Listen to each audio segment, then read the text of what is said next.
Welcome to DWS Market Update.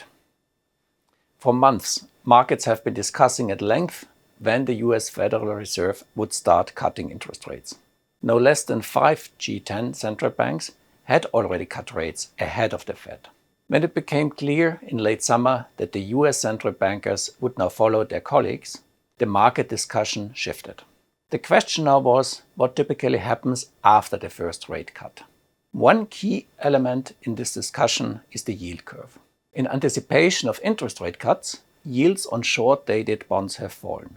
For the first time since mid-2022, yields on 2-year US government bonds are now lower than 10-year government bond yields, meaning that the yield curve is no longer inverted.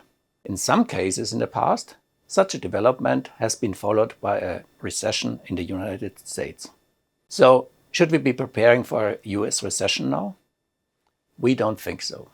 This time, unlike in 2007 or 2020, the central bank does not have to rush to the rescue in a financial or pandemic crisis. Fortunately, this time it is not about solving a crisis, but rather about the fact that the monetary policy no longer needs to be that restrictive.